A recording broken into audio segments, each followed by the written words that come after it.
Mr. Mabe, I want to start off with the comments around the president.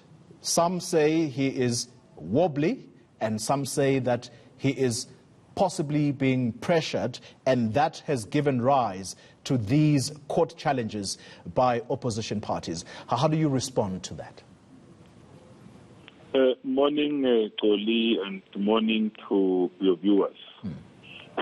Well, the president, when he addressed the nation, did speak also to a number of challenges that they have had to work around overcoming, and they indicated the kind of measures that government through the National Coronavirus Command Council has been implementing, reflected on the progress made to date, which was quite commendable, and the desire to move the country to the next level come the end of May. Yeah. And that the respective ministers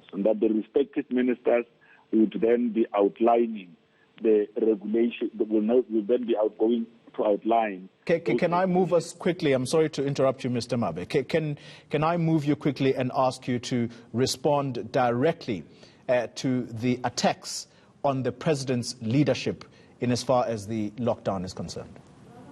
Which is, I thought I'm doing exactly that, Toli, that the attacks are, one, unfair. They are not informed by any basis or scientific logic, if you may say. It's largely politics, because all of these different political parties and various other stakeholders have got platforms through which they can engage the president or the work of the National Coronavirus Command Council. Because the expectation is that all of these parties are supposed to be making comments or giving feedback on how the approach taken by government could be boosted in the interest of saving lives. Yeah.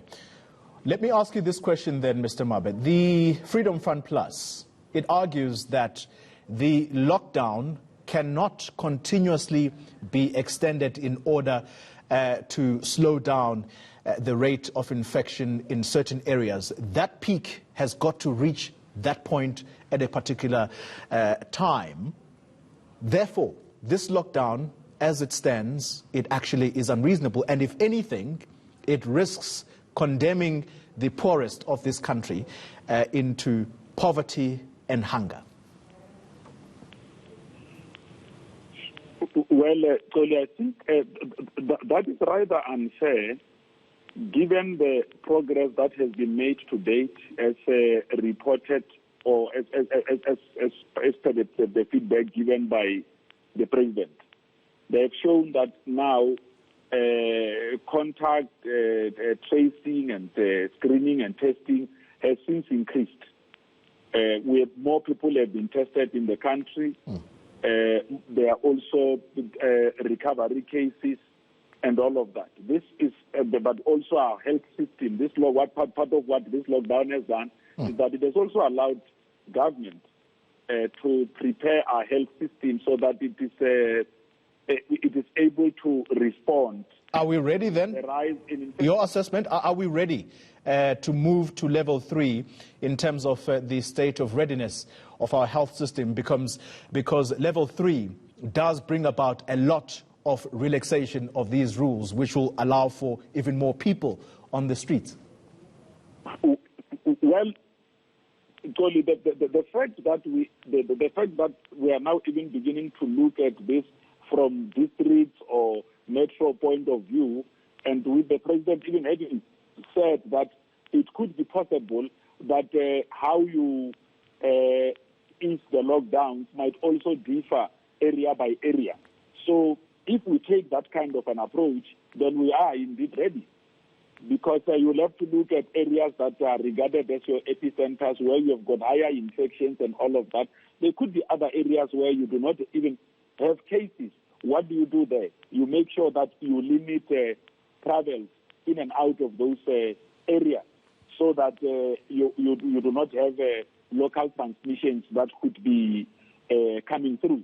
So these are part of the mitigation factors that are being pronounced out there. Your quick response, Mr. Mabe, to the DA in the Western Cape and the provincial government there, that they want to move to level 3 as in yesterday, and yet they account for over half of the country's infections.